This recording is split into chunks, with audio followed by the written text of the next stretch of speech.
Percakapan antara Presiden Prabowo Subianto dengan Presiden Amerika Serikat Donald Trump bocor usai keduanya menghadiri KTT Perdamaian Gaza di Mesir.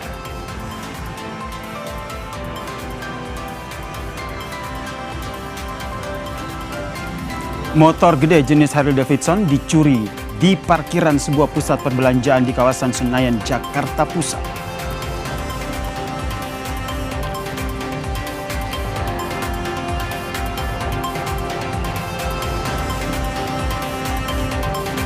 Evaluasi PSSI atas kegagalan Kluivert ditunggu pendukung timnas. Desakan pergantian pelatih menguat.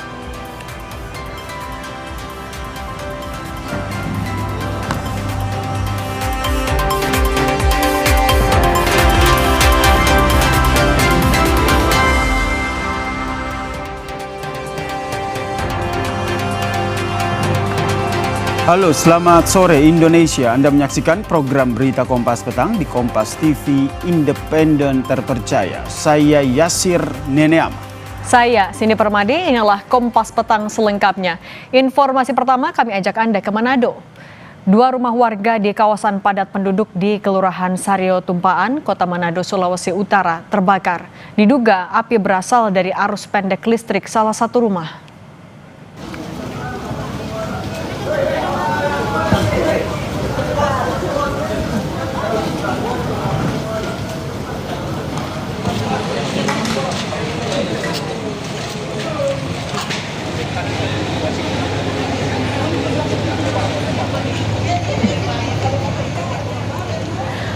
Angin kencang dan banyaknya material yang mudah terbakar membuat api dengan cepat membesar dan merembet ke bangunan lain.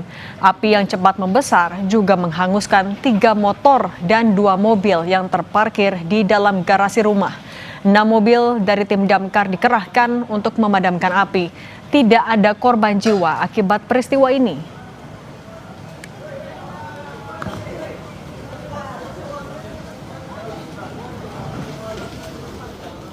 Jam 6.34. Nah, jadi ketika menerima laporan ini, kami langsung action ke sini dengan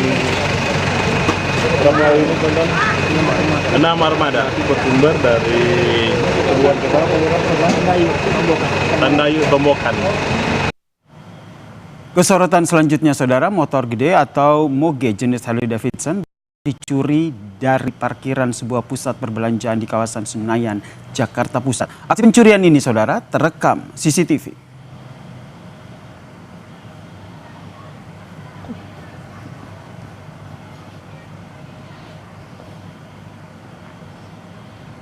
Aksi pencurian motor gede Harley Davidson di sebuah mal di kawasan Senayan, Jakarta Pusat ini terekam CCTV, saudara. Saat beraksi, pelaku terekam memakai helm dengan berjalan kaki. Hanya dalam waktu singkat, pelaku berhasil membawa kabur sebuah moge Harley Davidson seharga 250 juta rupiah. Peristiwa terjadi saat pemilik motor gede ini sedang beristirahat di sebuah kedai kopi di mal tersebut.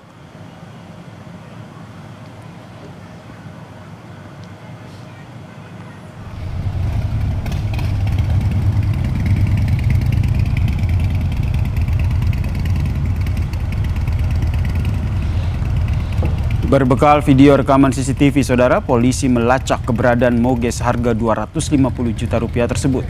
Usai penelusuran, motor curian tersebut disembunyikan pelaku di sebuah parkiran mal di kawasan Bekasi, Jawa Barat. Motor berhasil dikembalikan kepada pemilik, sementara pelaku yang sudah berhasil diidentifikasi saat ini sedang dilakukan pengembangan.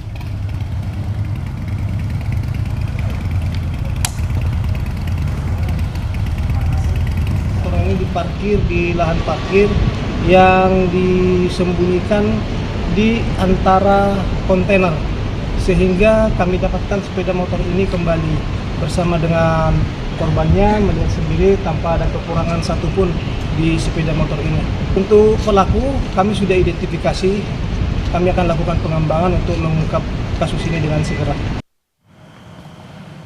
Berita lainnya, saudara, psikolog Lita Gading menjalani pemeriksaan di Polda Metro Jaya terkait laporan anggota DPR RI sekaligus musisi Ahmad Dhani.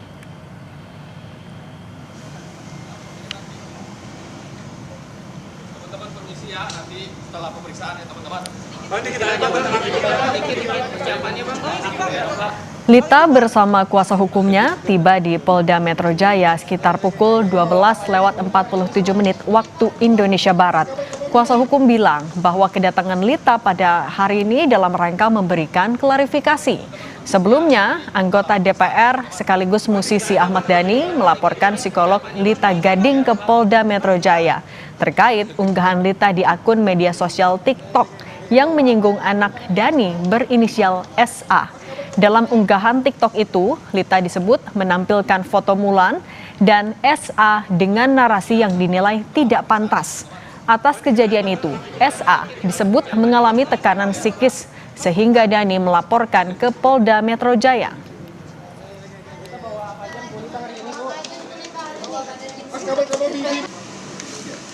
Agenda klarifikasi ya teman-teman.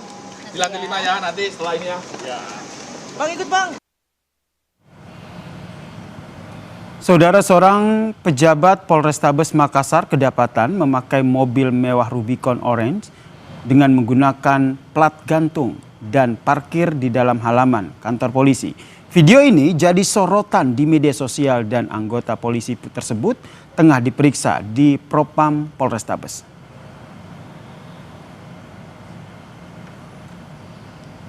Sebuah video mobil Rubicon berwarna orange ini, saudara, terparkir di halaman Mapolrestabes Makassar, beredar di media sosial.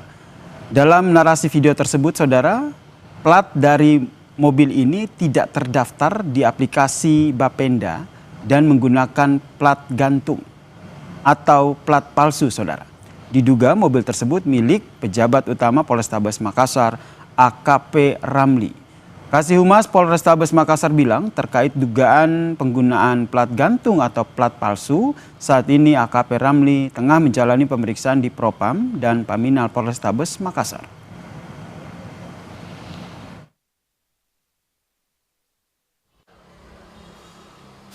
Kalau mengenai plat gantung itu jadi kelalaian Pak Ramli, kelalaiannya beliau menggunakan itu, dan saat ini tentu sudah dilakukan pengecekan dan pemeriksaan di unit Propam dan Paminal.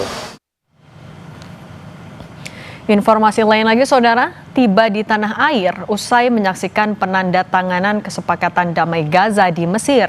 Presiden Prabowo Subianto menegaskan komitmen kuat Indonesia dalam mendukung upaya perdamaian di Timur Tengah, khususnya terkait konflik antara Israel dan Palestina.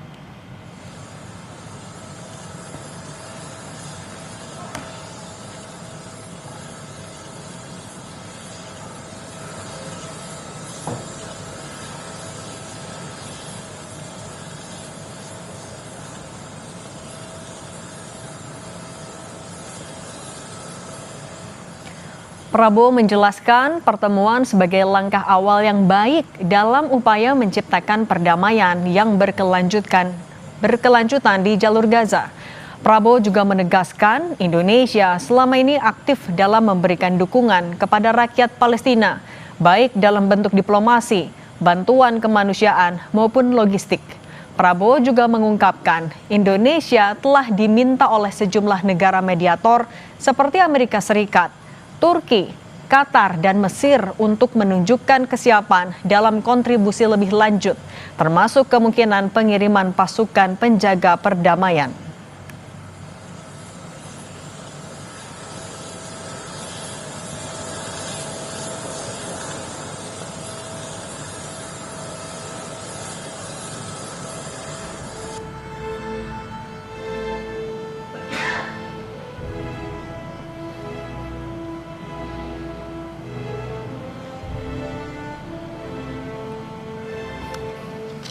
Sebelumnya, Presiden Prabowo hadir dalam konferensi tingkat tinggi membahas perdamaian Gaza di Sharm el-Sheikh, Mesir. Pertemuan itu melahirkan kesepakatan damai antara Hamas dan Israel.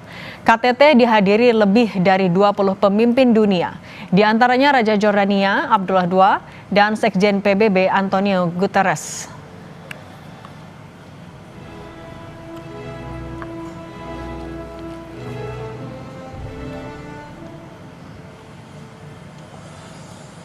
Presiden Prabowo Subianto tiba di tanah air usai menghadiri konferensi tingkat tinggi perdamaian Gaza di Mesir. Informasi selengkapnya kita tanyakan kepada jurnalis Kompas TV, Alvania Rizky dan juru kamera Arif Rahman di Lanut Halim Perdana Kusuma. Selamat petang, Alfa. Alfa, apa saja poin penting dari kesepakatan damai Israel dan juga Hamas di Mesir yang juga dihadiri oleh Presiden Prabowo Subianto? Selamat petang Yasir dan juga saudara, benar sekali bahwa Presiden Prabowo Subianto baru saja menyelesaikan lawatan atau menghadiri konferensi tingkat tinggi perdamaian Gaza di Mesir yang tepatnya pertemuan ini dilakukan untuk kemudian menindaklanjuti hasil gencatan senjata atau kesepakatan gencatan senjata yang dilakukan di jalur Gaza, di mana di pertemuan ini ditandatangani dokumen yang kemudian disebut dengan bekerja sama mewujudkan dan mempertahankan warisan perdamaian di jalur Gaza, yaitu upaya-upaya apa yang akan dilakukan oleh negara-negara di Timur Tengah dan juga Amerika Serikat, Indonesia dan juga Palestina tentu saja dalam mewujudkan perdamaian di jalur Gaza. Dan ini juga disebutkan oleh Presiden Prabowo Subianto tadi bahwa Indonesia siap mendukung sustainability atau keberlanjutan dari kesepakatan perdamaian ini. Memang upaya perdamaian abadi atau perdamaian yang berkelanjutan ini masih dalam perjalanan panjang, tetapi di tahap awal pembebasan dari para sandera sudah dilakukan oleh kedua negara, baik itu dari Palestina maupun dari Hamas dan juga dari Israel. Dan ini kemudian yang menjadi tahapan bagus menurut Presiden Prabowo Subianto untuk kemudian melakukan perdamaian atau menerapkan perdamaian di jalur Gaza. Dan untuk pernyataan lebih lengkapnya berikut pernyataan dari Presiden Prabowo Subianto. Datang untuk menyatakan dukungan dan memberi support. Yang penting gencatan senjata sudah berjalan, kemudian segera pasukan Israel akan ditarik, tentunya sesuai tahapan-tahapan. Di mana kesiapan Indonesia, kami siap. Kalau diminta pasukan penjaga perdamaian, pasukan peacekeeping, Indonesia siap.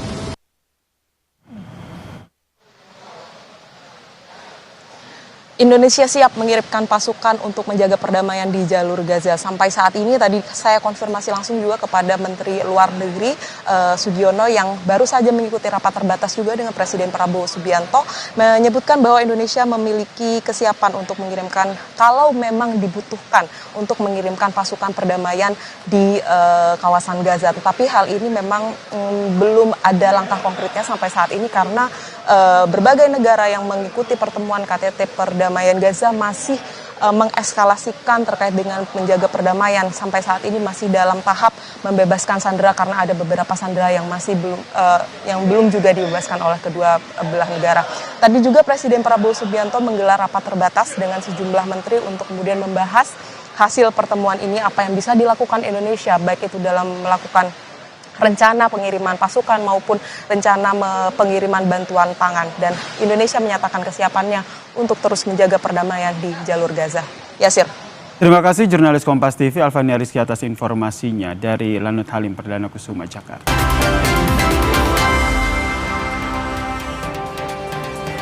Kompas Petang kami lanjutkan, saya Cindy Permadi. Saudara, pada KTT Sharm el-Sheikh di Mesir, pertemuan para petinggi negara itu membahas soal perdamaian di Gaza. Terekam momen percakapan Presiden Amerika Serikat Donald Trump dan Presiden Prabowo Subianto. Mereka berbicara di dekat podium pidato. Diduga Prabowo dan Trump tidak sadar mikrofon yang ada di podium masih aktif. Sontak suara perbincangan mereka terdengar ke seluruh ruangan. Yeah, I want to see. I would like to know is there a region not safe, secure? Can I meet Eric?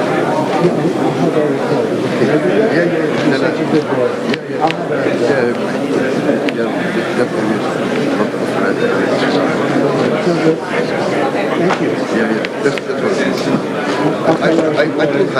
Biden cari presiden. Yeah, but we'll look for better place. Yeah, all of them. Okay. Yeah.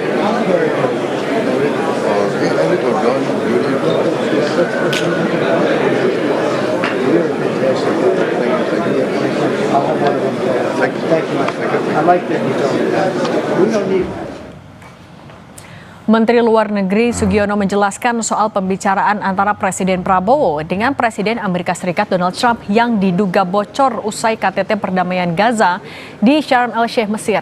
Sugiono bilang tidak mengetahui pembicaraan yang terlepas dari urusan formal kenegaraan. Namun saat ditanya apakah akan ada pertemuan usai KTT, Sugiono bilang mungkin saja. Mic-nya bocor. Iya, mic-nya terdengar suara Pak Presiden minta ketemu sama Biasa kan ya Pak Presiden berbicara dengan kepala negara yang lain berdua itu biasa, dan saya kira hubungan Pak Presiden dengan Presiden Trump juga sangat cukup dekat saya bilangnya. Jadi ya bisa jadi banyak hal yang keduanya bicarakan di luar hal-hal yang sifatnya formal kenegaraan, saya kira, karena dua-duanya juga teman lah ya. Jadi nggak ada. Ada ajakan bertemu dengan anaknya Trump gitu. Tanggapannya bagaimana dari Kemenlu? Saya nggak tahu isi pembicaraannya apa. Kalau misalnya ada hal-hal khusus yang perlu ditindaklanjuti, pasti saya dikasih tahu untuk ditindaklanjuti. Tapi ada juga hal-hal yang mungkin, ya tadi saya bilang terlepas dari urusan formal kenegaraan. Hari itu yang disebut maksudnya Pak Hari Tanu atau dalam pembicaraan yang dimiliki? Saya nggak tahu pembicaraannya apa. Saya tidak pernah dengar bocorannya apa gitu ya.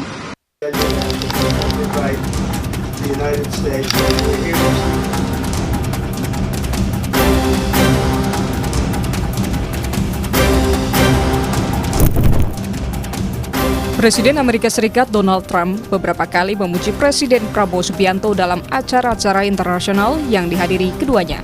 Pujian Presiden Amerika Serikat Donald Trump kepada Presiden Prabowo salah satunya disampaikan usai pidato Prabowo di sidang umum PBB di New York, Amerika Serikat. Pounding on that table. I said, how would you like to deal with him when you left? It's not easy. You did a great job. Thank you very much. Menurut Trump, gaya Prabowo yang menggetarkan meja menjadi simbol keberanian dalam menyuarakan keadilan di forum internasional. Menanggapi pujian itu, Prabowo menyebut Trump sebagai sosok yang humoris. Ya, beliau kan humoris ya. Baca ya. Oke. Terima kasih Bapak. Saya sebetulnya nggak terlalu sadar bahwa saya itu ya. Mungkin itu apa ya, gaya saya aja gitu ya. Pujian kembali dilontarkan Trump di Mesir pada penandatanganan perjanjian perdamaian dan penghentian perang Gaza dalam konferensi tingkat tinggi Sharm el-Sheikh. Di forum tingkat tinggi ini, Presiden Prabowo Subianto dipuji Presiden Trump. Pujian dilontarkan terbuka saat pidato Trump dan menyebut Prabowo sebagai sosok yang luar biasa di hadapan 20 pemimpin dunia. Also with us is President Prabowo, very incredible man, of Indonesia. Merespons pujian Trump, Prabowo memberikan sikap hormat kemudian maju mendekati podium dan berjabat tangan dengan Trump. Di momen yang sama, Trump juga menilai kinerja yang sangat baik dilakukan oleh Prabowo dalam misi perdamaian dunia. Selain Donald Trump, dokumen perdamaian ditandatangani Presiden Mesir Abdel Fattah el-Sisi, Presiden Turki Recep Tayyip Erdogan, dan Emir Qatar Sheikh Tamim bin Hamad Al Thani. Dunia berharap proses ini bisa menghentikan agresi Israel ke Gaza secara permanen.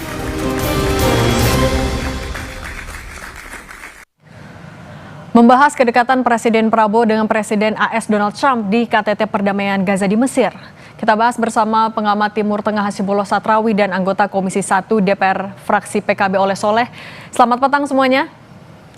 Selamat petang Mbak Cindy dan Pak Soleh.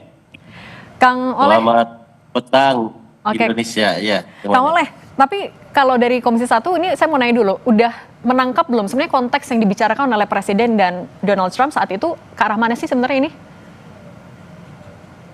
Kami tentu belum bisa menduga ataupun mengetahui tentang isi pembicaraan khusus ya di sela-sela KTT. Namun demikian kami menangkap bahwa pesan positif yang didapat baik Indonesia maupun dunia internasional, terutama figur Pak Presiden Prabowo semakin menegaskan dan semakin menguatkan di mana Indonesia melalui kepemimpinan Pak Prabowo semakin diperhitungkan, dan ini akan memberikan sebuah efek bagaimana lebih cepatnya wujudnya daripada perdamaian di Palestina. Karena memang narasi yang disampaikan oleh Pak Prabowo, narasi yang sangat menggemparkan, kemudian narasinya juga sangat meyakinkan, lebih-lebih juga solutif bagi wujudnya perdamaian daripada Palestina. Tidak hanya sampai pada solutif, tetapi pada sebuah aksi konkret. Salah satu aksi konkretnya adalah bahwa bantuan kepada Palestina, terutama warga Gaza, sampai saat ini bantuan kemanusiaan tidak pernah berhenti. Nah, lebih-lebih juga Pak Presiden sudah menyatakan sanggup untuk mengirim daripada pasukan perdamaian. Rasa-rasanya dari narasi itulah menjadi sebuah pematik bagaimana Donald Trump untuk terus bagaimana bersama Indonesia mewujudkan perdamaian di Palestina. Oke, Kong Le, tapi itu adalah poin apa yang dihasilkan di KTT kemarin kan juga itu memang menjadi sesuatu yang diapresiasi. Tapi kalau Anda melihat kedekatan antara dua presiden ini, apakah itu adalah kedekatan sesuatu yang bisa dioptimalkan untuk kepentingan Indonesia juga ataupun juga kepentingan perdamaian di Timur Tengah? Saya rasa Pak Presiden akan mengambil sebuah kesempatan ini, dan dia juga dengan candaannya bahwa ternyata Pak Donald Trump humoris, kemudian dia sendiri mengatakan juga humoris. Karakter yang sama kemudian biasanya akan memiliki sebuah effort yang sama. Nah, tentu rakyat Indonesia apalagi DPR ya, kedekatan ini saya rasa akan dimanfaatkan secara maksimal dan totally untuk bagaimana mencapai sebuah perdamaian Israel juga dengan Palestina itu sendiri. Oke, kalau gitu Mas Hasibuloh, yang menarik dari pertemuan ataupun juga perbincangan yang diduga bocor itu adalah disebutkannya nama anak dari Presiden Trump. Anda melihat itu perbincangan casual saja atau ada kaitannya ke background dari Eric yang juga adalah pengusaha, atau ya apa, ini adalah pembicaraan yang lumrah atau seperti apa sih? Ya, saya rasa kita harus memahaminya secara fair dan bijaksana serta komprehensif, Mbak Cindy. Yang pertama mungkin bisa kita belah jadi dua tentang apa yang disampaikan oleh para pemimpin ini, termasuk Presiden Trump dan Pak Presiden Prabowo. Yaitu yang pertama adalah pernyataan yang bersifat statement resmi kenegaraan, yang itu disampaikan di podium dan di dalam waktu tertentu. Dan itu disampaikan oleh Presiden Trump, kemudian Presiden Sisi, dan beberapa pemimpin lainnya. Dan yang kedua tentu saja sifatnya pembicaraan-pembicaraan yang bersifat informal. Terutama kalau kita kembali pada forum internasional, ketemu dengan katakanlah orang-orang barat, di mana jamuan atau obrolan berdiri sambil minum, sambil jalan, itu menjadi cara lobby. Itu menjadi cara pendekatan orang dengan orang untuk bicara apapun. Jadi sekali lagi ini ada dua yang harus kita sampaikan. Yang pertama pernyataan-pernyataan resmi kenegaraan. Yang kedua di luar itu mungkin ada hal-hal yang sifatnya lobby ataupun pendekatan dalam rangka mewujudkan apa yang diinginkan oleh kepentingan masing-masing. Tapi dan kalau yang bisa dilihat dari KTT kemarin, Mas Hasibuloh dipuji di saat speech, kemudian juga ada perbincangan informal setelah itu. Sejauh mana Anda melihat kedekatan antara dua kepala negara ini? Iya, kalau ditambahkan di antara pernyataan-pernyataan resmi dan kutipan-kutipan pembicaraan tadi, maka memang salah satu kesimpulannya adalah satu, bahwa memang antara Presiden Prabowo dengan Donald Trump ini sudah terbangun hubungan yang sangat baik. Dan itu sebenarnya bukan hanya dengan Trump. Pak Presiden ini punya kemampuan berhubungan dengan sangat baik dengan banyak pemimpin, termasuk di Kanada misalkan kita ikutin bagaimana beliau bisa membangun pernyataan yang memerhatikan aspek kebudayaan. Nah, oleh karena itu yang kedua menurut saya yang bisa kita simpulkan dari sini, bahwa memang Pak Prabowo ini dulu ada salah satu tokoh yang sekarang menjadi wakil menteri beliau, menjuluki beliau sebagai juru bicara Indonesia. Nah, menurut saya kapasitas beliau sekarang mengarah ke sana. Beliau menjadi juru bicara yang sangat baik tentang Indonesia. Nah, juru bicara yang baik itu minimal dua, Mbak Cindy. Yang pertama, dia punya kapasitas bahasa dan kebudayaan yang memadai untuk menyampaikan apa yang mau disampaikan. Dan yang kedua, selain dia menguasai bahasanya, dia juga punya materinya. Nah, Pak Prabowo ini dengan bahasa dan materinya itu sangat leluasa untuk berkontak, berhubungan dengan yang manapun. Oleh karena itu yang ketiga, menurut saya, ini catatan saya kita berharap semua yang dimiliki oleh Pak Prabowo berhubungan dengan tokoh manapun, dengan presiden manapun. Maka yang pertama itu harus dipastikan untuk sebanyak-banyaknya kepentingan bangsa. Kalaupun menyebut 1-2 nama, Erik kah, Muhammad kah, atau Soleh kah, atau Hasibullah kah, tapi untuk nggak ada Hasibullah. Kalau ada Hasibullah nanti jadi lama lagi pembicaraannya. Maka itu harus dipastikan untuk kepentingan sebanyak-banyaknya dan sebesar-besarnya bangsa. Nah, itu untuk kepentingan yang banyak, nah Kang Oleh. Ataupun kepentingan pribadi. Oke, nah Kang Oleh, bagaimana dari kita, dari DPR, dari pemerintah nanti akan menindaklanjuti kedekatan itu agar bisa menjadi sesuatu yang lebih real untuk perdamaian di Timur Tengah, perdamaian di Gaza? Saya rasa optimalisasi kedekatan Pak Prabowo dengan Donald Trump tentu harus kita barengi. Satu dari sisi dukungan politik, yang kedua dukungan anggaran untuk program-program perdamaian itu sendiri. Nah, oleh sebab itu sekali lagi saya sepakat dengan Pak Hasbullah bahwa kedekatan ini harus dimanfaatkan dan berimplikasi pada kepentingan secara umum, bukan hanya Indonesia tetapi dunia. Lebih-lebih kalau misalkan KTT ini lebih fokus kepada perdamaian Palestina, maka rasa-rasanya seluruh energi, seluruh pembicaraan terpusat bagaimana agar Palestina merdeka 100% ya. Merdeka 100%. Saya rasa itu DPR akan mendukung secara politik, DPR juga akan mendukung secara anggaran dalam rangka aksi nyata bila mana didapat sebuah kesepakatan antara para peserta KTT itu sendiri, terutama yaitu Israel dan Palestina itu sendiri. Tapi Kang Oleh, perlukah Presiden Prabowo Subianto melakukan pertemuan lanjutan dengan beberapa negara termasuk AS untuk semakin merealisasikan apa yang sudah ditandatangani kemarin? Kalau pertemuan lanjutan saya rasa sangat penting. Tidak hanya soal Palestina rasa-rasanya. Banyak hal soal ekonomi lah, soal kerjasama militer dan yang lain-lain. Kalau misalkan fokus kepada Palestina, saya rasa di luar konteks itu rasa-rasanya kita harus mendukung Pak Prabowo, mengikut sertakan banyak pihak juga. Jangan sampai ada sebuah sebuah praduga yang lain-lain. Praduga yang lain-lain. Saya rasa tetap dalam koridor bingkai KTT, kemudian PBB, OKI dan yang lain-lain. Kalau misalkan peace to peace Amerika dengan Indonesia, saya rasa di luar konteks Palestina, kalau menurut saya ya. Kalau misalkan hanya untuk Palestina, jangan sampai khawatirnya, karena memang Israel ini nggak bisa dipegang. Israel ini kan janjinya nggak bisa dipegang. Kalau misalkan hari ini aja sudah ada tuduhan, jangan-jangan Pak Prabowo akan berkongsi dengan Donald Trump. Nah ini jangan sampai ke sana.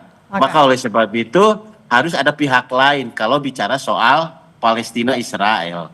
Tidak boleh hanya berdua kalau menurut saya ya, kalau lanjutannya. Karena memang ini sangat resistensi. Resistensinya apa? Israel tidak pernah komitmen atas janji-janji kesepahaman itu sendiri. Baik, nah Mas Hasibullah, kita juga mau bahas lagi soal tadi perbincangan antara Donald Trump dan Prabowo Subianto yang diduga bocor. Lagi-lagi nama anak dari Trump, Eric dan juga Don Junior itu disebutkan. Kalau Anda tapi menarik benang merah dari pertemuan di KTT, kemudian ada pertemuan informal di luarnya, tapi dengan menyebut seorang pengusaha anak dari Presiden, inisiatif dari Presiden ini bisa dilihat arahnya sebenarnya mau kemana? Ya, sebenarnya kalau kita menafsir arahnya bisa kemana-mana. Tapi kalau kita belajar dari polanya Trump ini, memang Trump ini bergerak di dua poros menurut saya, yaitu pertemanan dan kekeluargaannya. Mungkin kingship juga jalan, prinsip dan kingship juga jalan di situ. Misalkan sekarang yang digunakan untuk lobby-lobby di Timur Tengah itu kan tidak lepas dari dua jalur itu, yaitu para pebisnis, katakanlah Witkoff yang sangat dipercaya, dan kemudian anaknya dan menantunya yang itu juga mendampingi Trump ke Timur Tengah sekarang, yang itu juga diperkenalkan kemana-mana gitu. Nah, oleh karena itu tadi yang disampaikan menurut saya dekat dengan siapapun itu nggak masalah, yang penting harus betul-betul untuk kepentingan negara, untuk kepentingan Palestina. Untuk kepentingan negara Indonesia, saya berpandangan terlalu naif kalau kemudian kita nggak punya kepentingan dalam konteks nasional kita. Kita punya kepentingan dari negara manapun. Jadi kita harus kedepankan kepentingan kita untuk kita lebih baik, lebih sejahtera. Nah, dalam konteks Palestina, menurut saya yang tadi disampaikan juga menjadi penting Pak Prabowo itu menerjemahkan kepada Trump dalam bahasa-bahasa informal begitu tentang bahaya gaya Israel Netanyahu ini dari segi bisnis. Karena Trump ini kan seorang bisnismen, bahwa dengan perang begitu tidak akan menguntungkan bagi siapapun. Bisnis tidak akan berjalan, kemudian ekonomi tidak akan berjalan. Dan saya menduga dengan kuat kalau Pak Prabowo mengisi itu, maka akan sangat kontributif dan strategis bagi titik lemah yang sekarang ada dalam isu mengenai katakanlah gencatan senjata. Baik. Per hari ini saja Mbak Siti sudah diberitakan 6 orang warga Palestina meninggal yang diduga akibat pelanggaran Israel. Jadi ini harus menjadi perhatian dari Pak Prabowo, sekali lagi yang dimiliki anugerah dekat dengan para pihak, memahami bahasanya, mengetahui budayanya, gunakan itu semua untuk yang pertama kepentingan bangsa, dan yang kedua yang kita sebut sebagai visi internasional daripada Indonesia. Oke, setiap hubungan diplomatik harus ada kepentingan, terutama untuk bangsa. Terima kasih Kang Oleh Soleh dan Mas Hasibulo Satrawi sudah berbagi bersama kami. Sehat selalu semuanya. Terima kasih semuanya. Selamat malam Indonesia. Kami akan kembali di informasi warga Gaza bergembira pasca gencatan senjata. Rekaman drone menunjukkan kerumunan besar menyambut warga Palestina yang dibebaskan di Rumah Sakit Nasser di Gaza.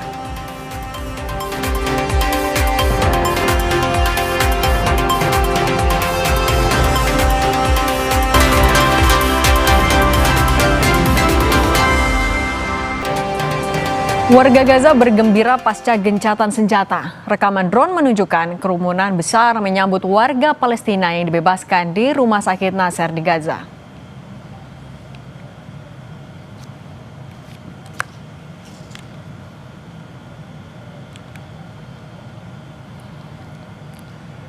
Rekaman drone memperlihatkan warga Gaza berkumpul di Rumah Sakit Nasser saat menyambut para tahanan Palestina yang dibebaskan oleh Israel di Khan Yunis di jalur Gaza Selatan Senin waktu setempat.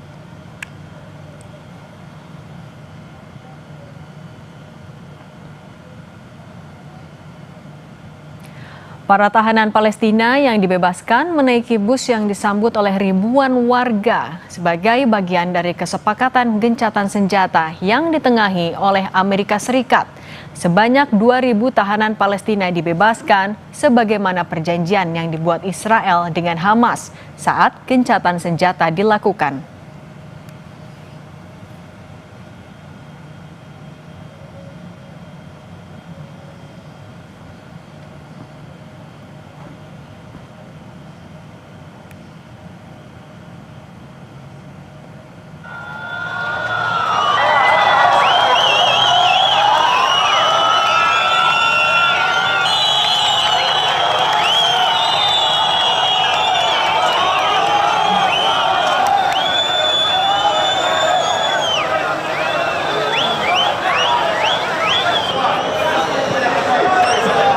Warga Palestina di tepi barat juga bersuka cita menyambut sandera yang dibebaskan Israel. Sebagian warga Palestina yang dibebaskan Israel tiba di Ramallah, tepi barat dengan menggunakan bus. Mereka disambut tangis haru dan sorak-sorai keluarga yang melebur bersama warga. Hampir seluruh warga Palestina tahanan Israel dalam kondisi kurus dan luka-luka.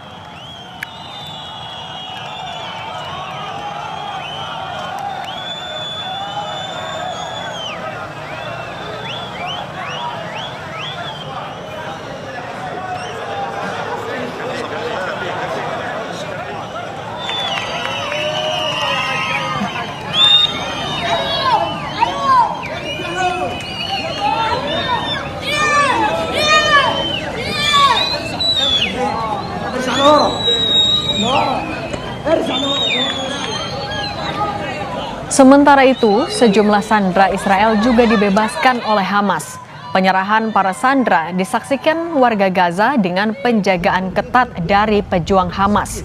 Mobil-mobil palang merah mengangkut 7 sandera meninggalkan Khan Yunis di jalur Gaza menuju ke Israel. Hamas menyebut 20 sandera yang masih hidup akan ditukar dengan 1.900 tahanan Palestina yang ada di Israel.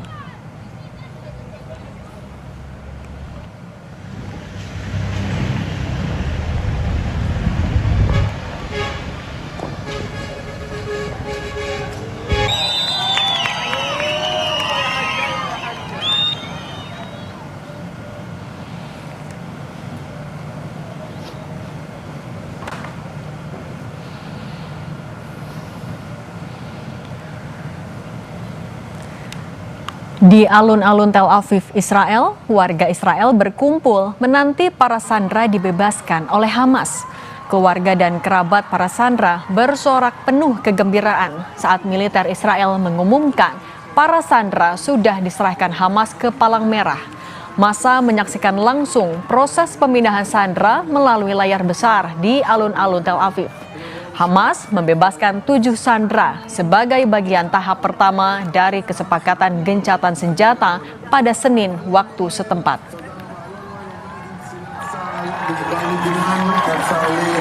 אחרי שראינו שיירה של מאובטחת של רכבים צבאיים שהם מובילים את החטופים, והנה השמחה של בני המשפחה השונים.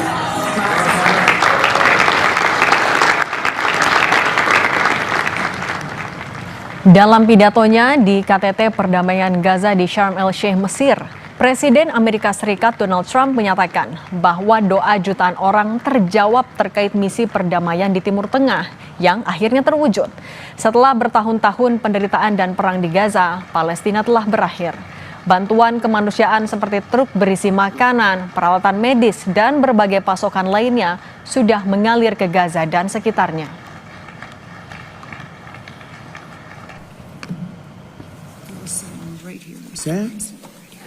This is the day that people across the region and around the world have been working, striving, hoping, and praying for. They have done things over the last month that I think were really unthinkable. Nobody thought this could happen. After years of suffering and bloodshed, the war in Gaza is over. Humanitarian aid is now pouring in, including hundreds of truckloads of food, medical equipment, and other supplies, much of it paid for by people in this room. Israel dan Hamas mencapai kesepakatan damai setelah negosiasi intensif yang dimediasi AS, Qatar, dan Turki di Sharm el-Sheikh, Mesir. Bagaimana menjaga agar perdamaian ini abadi? Kita bahas bersama peneliti Timur Tengah dan politik Islam BRI Nostalgiawan Wahyudi. Mas Wawan, selamat petang. Selamat petang. Mas Wawan, oke, kemarin kan harus diapresiasi juga hasil yang sudah ditandatangani. Tapi pertanyaan selanjutnya, apalagi yang bisa dilakukan agar perjanjian ini ditepati dan bersifat permanen? Sebetulnya kita sudah mendiskusikan hal ini ya. Jadi beberapa hal yang sangat urgent ya untuk menjaga agar perjanjian ini tahap 1 ini bisa berjalan dengan baik. Yang pertama, seperti yang sering kita utarakan ke berbagai media, bahwa kita menginginkan adanya pasukan internasional, deployment of international peacekeeping sesegera mungkin ke Palestina ya. Itu akan menjaga bahwa baik Hamas ataupun Israel agar tidak mencederai perdamaian itu tersendiri. Dan itu hal-hal yang paling utama untuk saya kira yang perlu ditekankan. Tapi kalau absennya Israel dari KTT kemarin itu akan menjadi tantangan nggak sebenarnya? Itu sebetulnya gini ya, ketika kita membicarakan apakah termasuk ini kan tahap 1 dari 20 plan Trump ya untuk perdamaian di Palestina. Jadi sebetulnya ada 4 hal yang sebagai catatan ya, kalau kita melihat apakah kita optimis dengan tahap ini adalah pertama adalah adanya demilitarisasi ini mengakibatkan ketimpangan kekuatan sebetulnya antara antara Palestina dengan Israel. Sehingga dengan adanya ketimpangan ini akan membuat potensi yang mengarah pada perdamaian itu akan sedikit terganggu. Yang kedua, legitimasi yang rendah. Jadi kita melihat bahwa plan Trump termasuk yang tahap 1 ini mengalami sedikit perubahan. Jadi kita melihat dalam plan Trump yang 20 itu sebetulnya tidak memasukkan Hamas dan dan menyingkirkan Timur Tengah, terutama peran Qatar sebagai pasukan perdamaian, penjamin ya. Di sini ternyata pada tahap 1 ini plan itu berubah dan Qatar tetap memainkan peran yang begitu penting. Yang berikutnya adalah Israel tetap pada posisi yang teguh untuk menolak berdirinya negara Palestina. Jadi dalam 20 plan Trump tersebut tidak ada yang menyebutkan bahwa jaminan akan berdirinya negara Palestina ke depan. Dan itu juga disesalkan oleh banyak penduduk Palestina baik yang ada di Gaza ataupun di tepi barat. Yang terakhir bahwa ini sebetulnya sudah kita ketahui ya, bahwa riwayat pelanggaran international law, politik apartheid dan pendudukan ataupun penjajahan yang dilakukan Israel itu membuat sebetulnya kita boleh pesimis. Boleh pesimis bahwa perlunya pasukan internasional sesegera mungkin untuk menjaga agar tahap 1 ini bisa berjalan dengan baik. Begitu, artinya yang jadi faktor paling krusial untuk memastikan keberhasilan selain tadi pasukannya yang benar-benar ditarik atau ada pasukan perdamaian, apalagi secara hubungan diplomatis yang bisa diusahakan? Begini Mbak, mungkin perlu adanya sedikit revisi ya. Jadi di situ ada yang pertama itu pelucutan senjata Hamas secara permanen ya. Dan itu saya kira itu menjadi titik negosiasi yang cukup alot untuk sementara ini. Apalagi dalam survei pasca serangan 7 Oktober 2023, popularitas Hamas baik di Gaza ataupun di West Bank itu sangat-sangat tinggi. Jadi ini yang perlu kita cermati ya. Dan yang berikutnya sebetulnya yang saya tekankan lebih lanjut adalah sangat penting untuk mengikut sertakan non-Arab State dalam perjanjian damai ini. Selama ini kan selalu kita bisa melihat dari 7 upaya perdamaian selama 2 tahun konflik Timur Tengah itu Qatar, Mesir dan Amerika Serikat. Hubungan trilateral ini membuat upaya perjanjian perdamaian itu mengalami sedikit titik jenuh ya.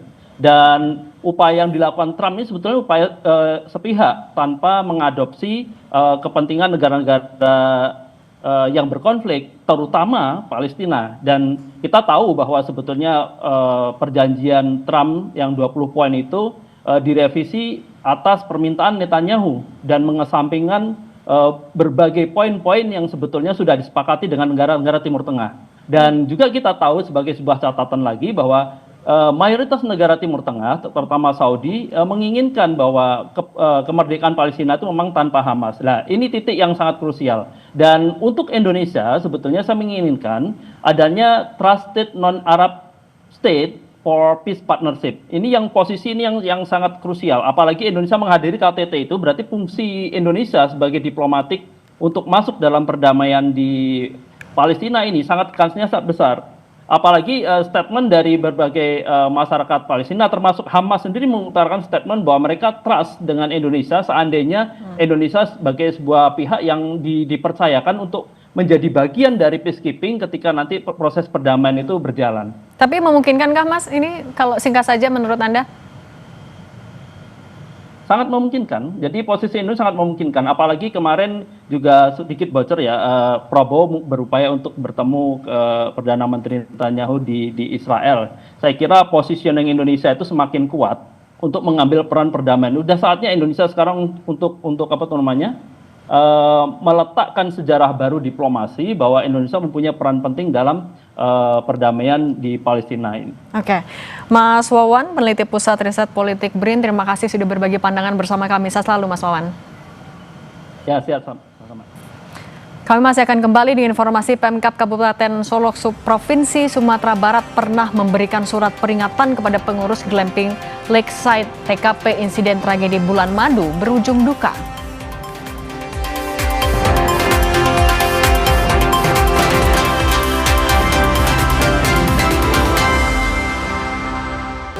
Kami lanjutkan informasi di Kompas Petang, Saudara. Pemerintah Kabupaten Solok, Provinsi Sumatera Barat pernah memberikan surat peringatan kepada pengurus Glamping Lakeside TKP insiden tragedi bulan madu berujung duka. Surat peringatan pernah dikirimkan oleh Pemda pada pihak pengelola sebelum peristiwa dugaan keracunan gas terjadi pada pasangan bulan madu itu.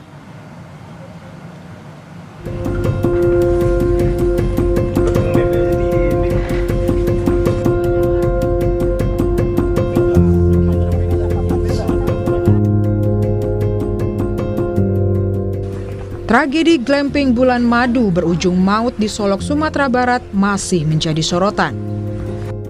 Pemkab Kabupaten Solok menegaskan pihaknya pernah memberikan teguran bahkan surat peringatan tertulis kepada Glamping Lakeside Alahan Panjang pada September lalu. Wakil Bupati Solok Chandra menegaskan dalam surat peringatan tersebut Pemda setempat meminta operasional Glamping Lakeside di Solok harus dihentikan sementara. Atas nama pemerintah daerah, kita memberikan peringatan tertulis satu atas pelanggaran pemanfaatan ruang di kawasan sepadan danau di atas. Ini suratnya, September. Ya Pak Kadis? Iya Pak. Kewajiban untuk A. Menghentikan sementara operasional kegiatan. B. Melakukan pengurusan perizinan berusaha sesuai ketentuan yang berlaku. C. Melakukan pengurusan perizinan pengusahaan bidang sumber daya air dan perizinan lainnya sesuai ketentuan yang berlaku. Kamis 9 Oktober lalu dinyatakan meninggal dunia saat berbulan madu di Glamping Lakeside Alahan Panjang, Kabupaten Solok, Sumatera Barat. Tak hanya Cindy, sang suami Gilang Kurniawan juga ditemukan tak sadarkan diri dan sempat kritis. Pasangan ini diduga menjadi korban keracunan gas karbon monoksida dari pemanas air yang berada di kamar mandi.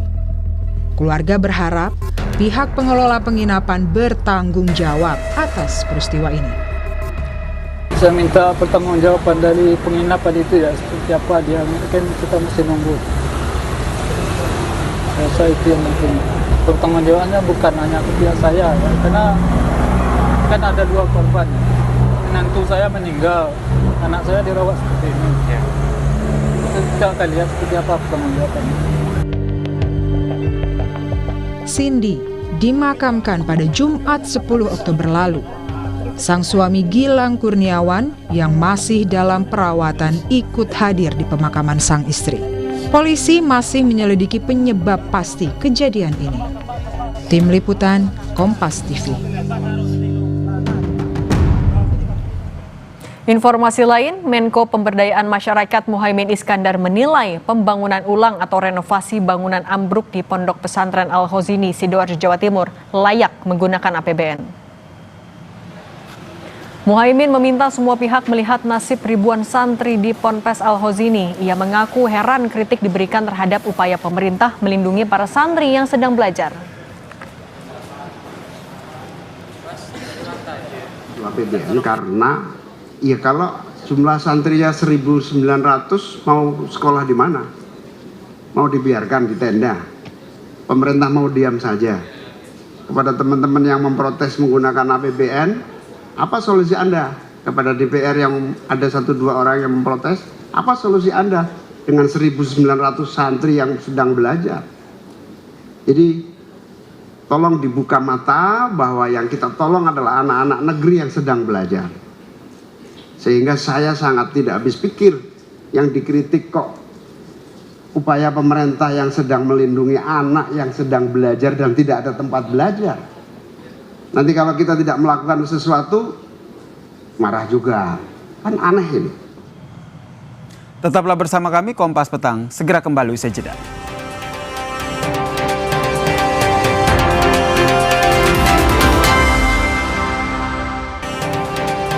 Motor gede atau moge jenis Harley Davidson dicuri di parkiran sebuah pusat perbelanjaan di kawasan Senayan, Jakarta Pusat. Aksi pencurian motor gede Harley Davidson di sebuah mal kawasan Senayan, Jakarta Pusat terekam CCTV.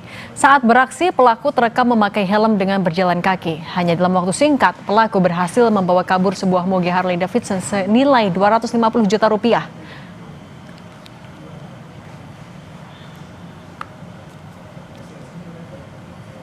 Informasi tadi saudara sekaligus menutup perjumpaan kita di Kompas Petang edisi kali ini. Saya Yasir Neneama. Saya Cindy Permadi, terima kasih, sampai jumpa.